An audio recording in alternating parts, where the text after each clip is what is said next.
Chapter 2. Happiness is a Problem. About 2500 years ago, in the Himalayan foothills of present day Nepal, there lived in a great palace a king who was going to have a son. For this son, the king had a particularly grand idea. He would make the child's life perfect. The child would never know a moment of suffering. Every need, every desire would be accounted for at all times. The king built high walls around the palace that prevented the prince from knowing the outside world.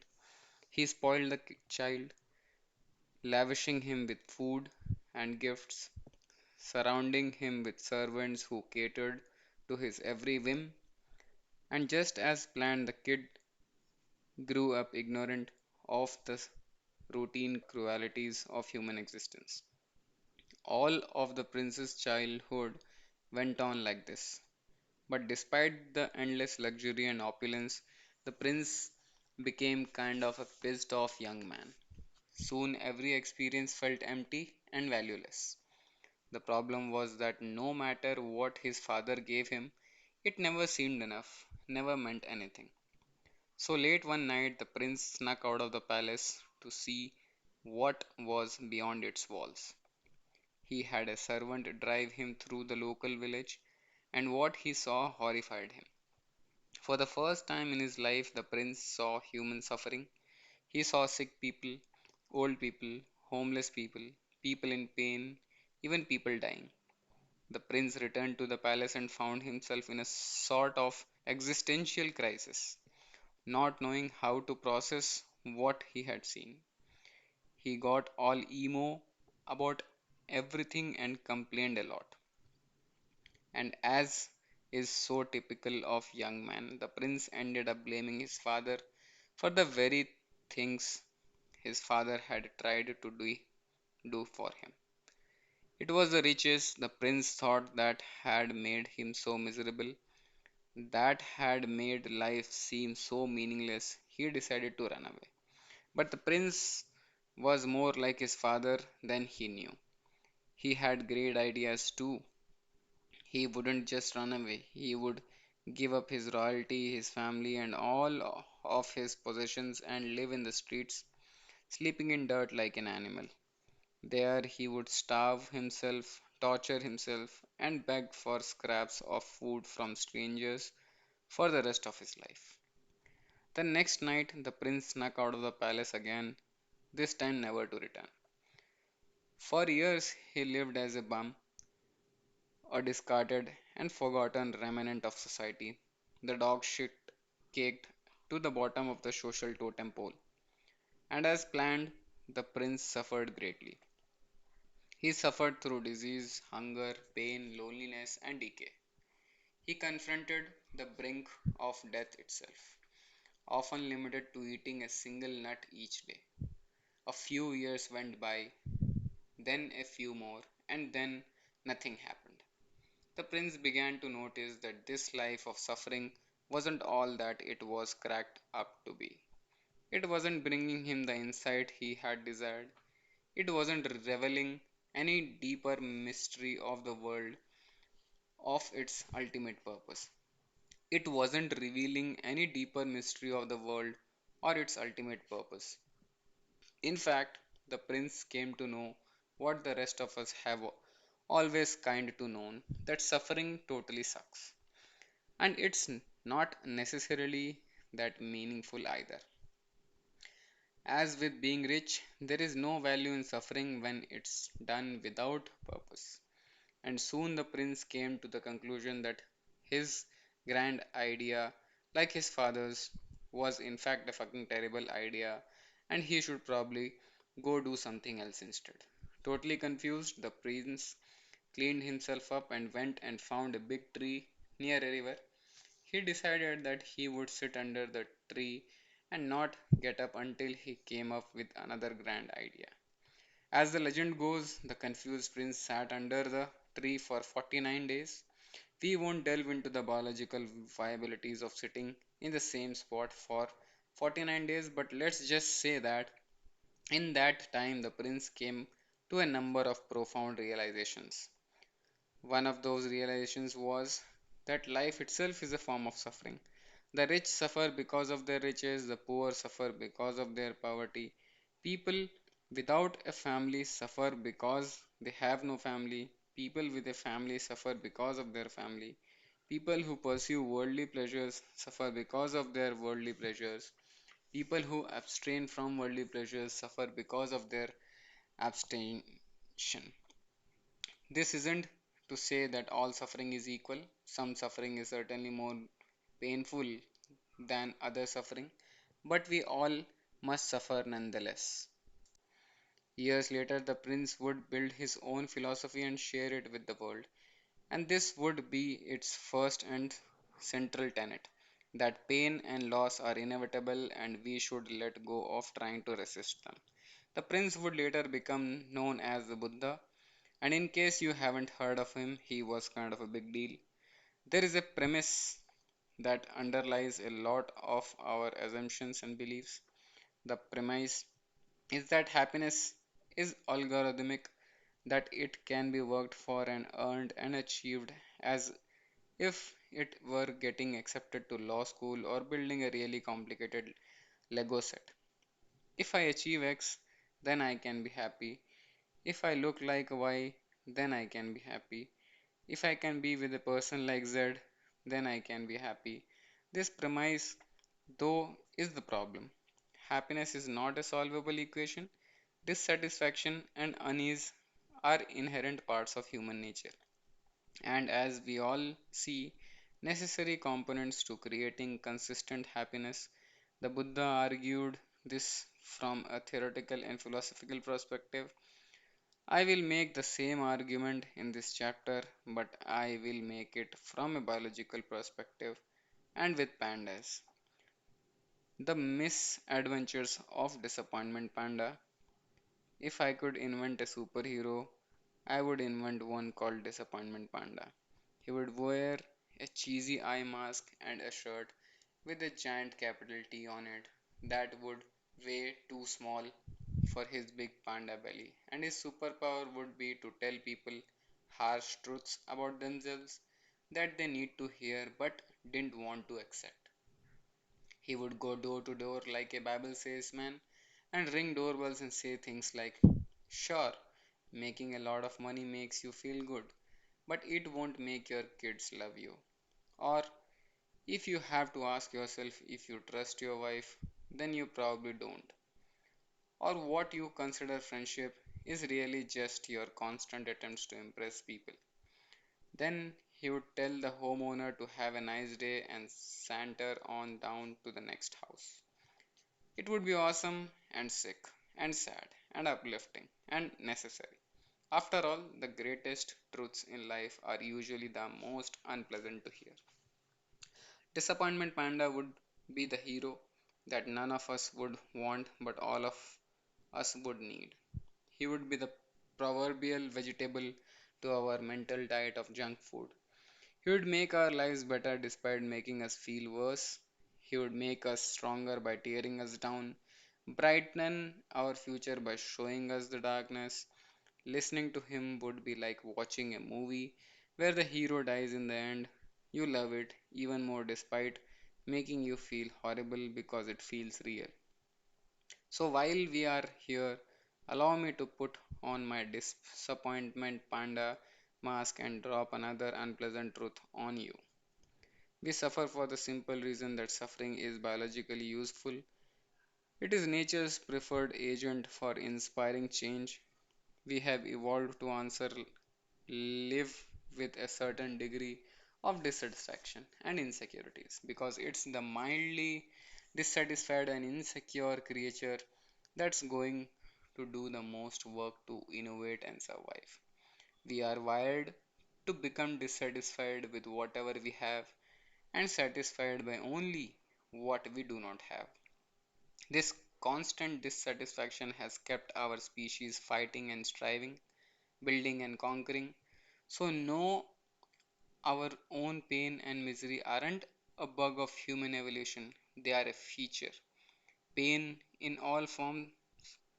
in our body's most effective means of spurring action. Take something as simple as stubbing your toe. If you are like me, when you stub your toe, you scream enough four-letter words to make Pope Francis cry. You also probably blame some poor innate object for your suffering. Stupid table, you say. Or maybe you even go so far as to question your entire interior design and philosophy based on your throbbing foot. What kind of idiot puts a table there anyway? Seriously? But I digress. That horrible stubborn toe induced pain, the one you and I and the Pope Francis hate so much, exists for an important reason. Physical pain is a product of our nervous system, a feedback mechanism to give us a sense of our own physical proportions, where we can and cannot move, and what we can and cannot touch. When we exceed those limits, our nervous system duly punishes us to make sure that we pay attention and never do it again. And this pain, as much as we hate it, is useful. Pain is what teaches us what to pay attention to when we are young or careless.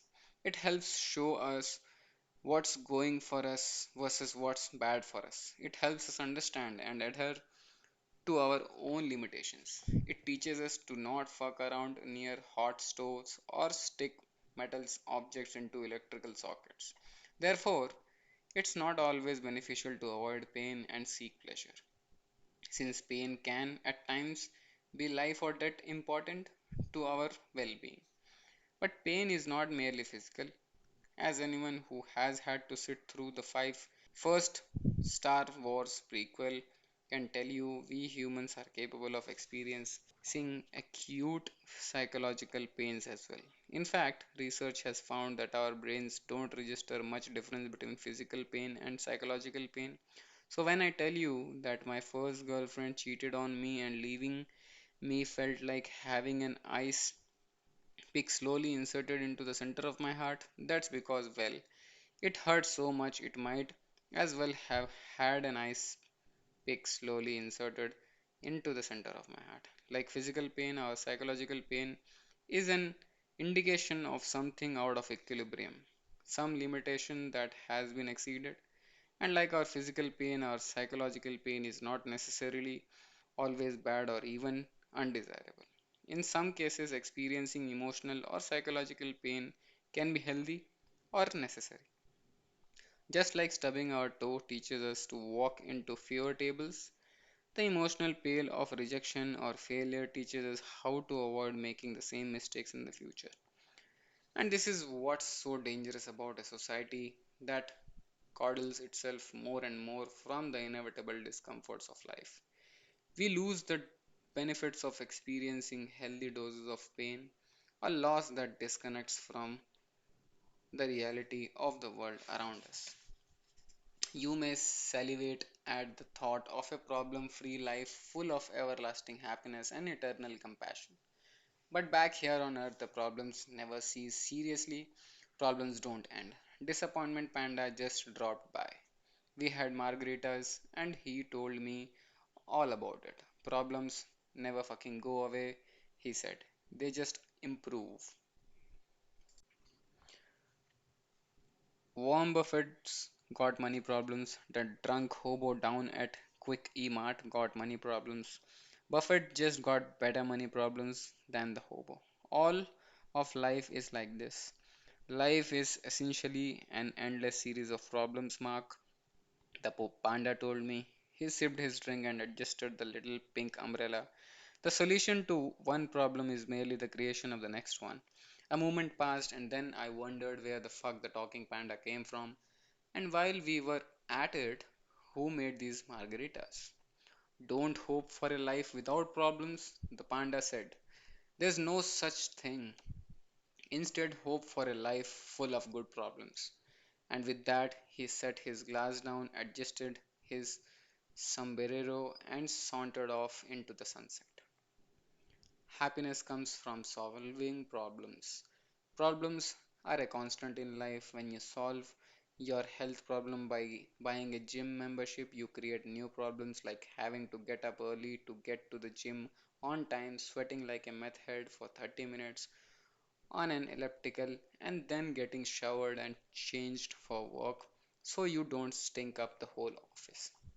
When you solve your problem of not spending enough time with your partner by designating Wednesday night date night, you generate new problems such as figuring out what to do every Wednesday that you both won't hate, making sure you have enough money for nice dinners, rediscovering the chemistry and spark you two feel you have lost, and unraveling the logistics of fucking in a small bathtub filled with too many bubbles. Problems never stop. They merely get exchanged and or upgraded. Happiness comes from solving problems. The keyword here is solving. If you are avoiding your problems or feel like you don't have any problems, then you are going to make yourself miserable. If you feel like you have problems that you can't solve, you will likewise make yourself miserable. The secret sauce is in the solving of the problem, not in the not having problems in the first place. To be happy to need something to solve, happiness is therefore a form of action. It's an activity, not something that is passively bestowed upon you. Not something that you magically discover in a top 10 article of the Huffington Post or from any specific guru or teacher. It doesn't magically appear when you finally make enough money to add on that extra room to the house. You don't find it waiting for you in a place, an idea, a job, or even a book for that matter. Happiness is a constant work in progress because solving problems is a constant work in progress. The solutions to today's problems will lay the foundation of tomorrow's problems and so on. True happiness occurs only when you find the problems you enjoy having and enjoy solving. Sometimes those problems are simple: eating good food, traveling to some new place, winning at the new video game you just bought. Other times, those problems are abstract and complicated: fixing your relationship with your mother, finding a career you can feel good about, developing better friendships. Whatever your problems are, the concept is the same: solve problems, be happy. Unfortunately, for many people, life doesn't feel that simple. That's because they fuck things up in at least one of the two ways. First one, denial. Some people deny that their problems exist in the first place. And because they deny reality, they must constantly delude or distract themselves from reality. This may make them feel good in the short term, but it leads to a life of insecurity, neuroticism, and emotional repression. Second thing, victim mentality. Some choose to believe that there is nothing they can do to solve their problems, even when they in fact could. Victims seek to blame others for their problems or blame outside circumstances. This may make them feel better in the short term, but it leads to a life of anger, helplessness, and despair. People deny and blame others for their problem for the simple reason that it's easy and it feels good, while solving problems is hard and often feels bad. Forms of blame and denial gives us a quick high. They are a way of temporarily escape our problems, and that escape can provide us a quick rush that makes us feel better. Highs come in many forms, whether it's a substance like alcohol, the moral righteousness that comes from blaming others, or the thrill of some new risky adventure. Highs are shallow and unproductive ways to go about one's life. Much of the self help world is predicated on peddling highs to people rather than solving legitimate problems.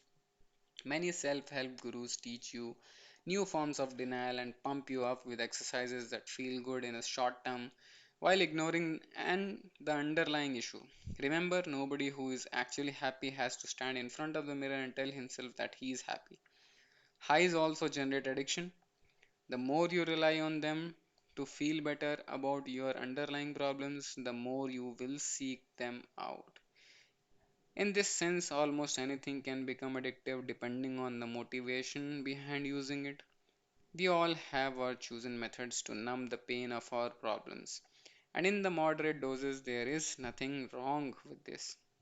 But the longer we avoid, the longer we numb, the more painful it will be when we finally do confront our issues. Emotions are overrated. Emotions evolved for one specific purpose to help us live and reproduce a little bit better. That's it. They are feedback mechanisms telling us that something is either likely right or likely wrong for us. Nothing more, nothing less. Much as the pain of touching a hot stove teaches you not to touch it again, the sadness of being alone teaches you not to do the things that made you feel so alone and again. Emotions are simply biological signals designed to nudge you in the direction of beneficial change. Look, I don't mean to make light of your midlife crisis or the fact that your drunk dad stole your bike when you were 8 years old and you still haven't gotten over it. But when it comes down to it, if you feel crappy, it's because your brain is telling you that there is a problem that's unaddressed and unresolved. In other words, negative emotions are a call to action. When you feel them, it's because you are supposed to do something. Positive emotions, on the other hand, are rewards of taking proper action. When you feel them, life seems everything else. The positive emotions go away because more problems inevitably emerge. Emotions are part of the equation of our lives, but not the entire equation. Just because something feels good doesn't mean it is good. Just because something feels bad doesn't mean it is bad. Emotions are merely signposts, suggestions that our neurobiology gives us, not commandments. Therefore, we shouldn't always trust our own emotions. In fact, I believe we should have a habit of questioning them. Many people are taught to repress their emotions for various personal, social, and cultural reasons, particularly negative emotions. Sadly, to deny one's negative emotions is to deny many of the feedback mechanisms that helps a person solve problems. As a result, many of these repressed individuals struggle to deal with problems throughout their lives. And if they can't solve problems, then they can't be happy. Remember, pain serves a purpose. But then there are those people who over identify with their emotions. Everything is justified for no other reason than they felt it. Oh, I broke your windshield, but I was really mad. I couldn't help it. Or I dropped out of school and moved to Alaska just because it felt right. Decision making based on emotional intuition without the aid of reason to keep it in line pretty much always sucks. You know who bases their entire lives on their emotions? 3-year-old kids and dogs. You know what else 3-year olds and dogs do? Shit on the carpet. An obsession and over investment in emotion fails us for the simple reason that emotions never last. Whatever makes us happy today will no longer make us happy tomorrow because our biology always needs something more. A fixation on happiness inevitably amounts to a never ending pursuit of something else. A new house, a new relationship, another child, another pay raise, and despite all of our sweet and strain, we end up feeling eerily similar to how we started, inadequate. Psychologists sometimes refer to this concept as the hedonic treadmill. The idea that we are always working hard to change our life situation, but we actually never feel very different. This is why our problems are recursive and unavoidable. The person you marry is the person you fight with, the house you buy is the house you repair, the dream job you take is the job you stress over. Everything comes with an inherent sacrifice. Whatever makes us feel good will also inevitably make us feel bad. What we gain is also what we lose. What creates our positive experience will define our negative experiences. This is a difficult pill to swallow We like the idea that there's some form of ultimate happiness that can be attained. We like the idea that we can elevate all of our suffering permanently. We like the idea that we can feel fulfilled and satisfied with our lives forever, but we cannot. Choose your struggle. If I ask you, what do you want out of life? And you say something like, I want to be happy and have a great family and a job I like. Your response is so common and expected that it doesn't really mean anything. Everybody enjoys what feels good. Everybody wants to live a carefree, happy, and easy life, to fall in love and have amazing sex and relationships, to look perfect and make money and be popular and well respected and admired and a total baller to the point that people part like the Red Sea when they walk into the room. Everybody wants that. It's easy to want that. A more interesting question, a question that most people never consider is, what pain do you want in your life? What are you willing to struggle for?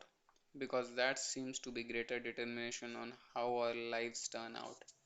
For example, most people want to get the corner office and make a boatload of money. But not many people want to suffer through 60-hour work weeks, long commutes, obnoxious paperwork, and arbitrary corporate hierarchies to escape the confines of an infinite cubicle hell. Most people want to have great sex and an awesome relationship, but not everyone is willing to go through the tough conversations, the awkward silences, the hurtful feelings, and the emotional psychodrama to get there. And so they settle. They settle and wonder what if for years and years until the question morphs from what if into what else. And when the lawyers go home and the alimony check is in the mail, they say, what for? If not for their lowered standards and expectations 20 years prior, then what for? Happiness requires struggle. It grows from problems. Joy doesn't just sprout out of the ground like daisies and rainbows. Real, serious, lifelong fulfillment and meaningful have to be earned through the choosing and managing of our struggles. Whether you suffer from anxiety or loneliness, or obsessive compulsiveness disorder, or a dickhead boss who ruins half of your waking hours every day. The solution lies in the acceptance and active engagement of that negative experience, not the avoidance of it, not the salvation from it. People want an amazing physique, but you don't end up with one unless you legitimately appreciate the pain and physical stress that comes with living inside the gym for hour upon hour, unless you love calculating and calibrating the food you eat, planning your life out in a tiny plate sized portions. People want to start their own businesses, but you don't end up a successful entrepreneur unless you find a way to appreciate the risk. The uncertainty, the repeated failures, and the insane hours devoted to something that may earn absolutely nothing. People want a partner, a spouse, but you don't end up attracting someone amazing without appreciating the emotional turbulence that comes with weathering rejections, building the sexual tension that never gets released, the staring blankly at a phone that never rings. It's part of the game of love. You can't win if you don't play. What determines your success isn't what do you want to enjoy. The relevant question is, what pain do you want to sustain? The path to happiness is a path full of shit heaps and shame. You have to choose something. You can't have a pain free life. It can't all be roses and unicorns all the time. Pleasure is the easy question, and pretty much all of us have a similar answer. The more interesting question is the pain. What is the pain that you want to sustain? That's the hard question that matters. The question that will actually get you somewhere. It's the question that can change a perspective, a life. It's what makes me, me, and you. It's what defines us and separates us and ultimately brings us together. For most of my adolescence and young adulthood, I fantasized about being a musician, a rock star in particular. Any badass guitar song I heard, I would always close my eyes and envision myself up on stage playing it on the screens of the crowd. People absolutely losing their minds to my sweet fingered noodling glory. This fantasy could keep me occupied for hours on end. For me, it was never a question of if I'd ever be up playing in front of screaming crowds, but when I had it all planned out, I was simply biding my time before I could invest the proper amount of energy and effort into getting out there and making my mark. First, I needed to finish school, then I needed to make some extra money to buy gear. Then I needed to find enough free time to practice. Then I had to network and plan my first project. Then nothing. Despite my fantasizing about this for over half my lifetime, the reality never came to fruition. And it took me a long time and a lot of struggle to finally figure out why. I didn't actually want it. I was in love with the result, the image of me on stage, people cheering, me rocking out, pouring my heart into what I was playing, but I wasn't in love with the process.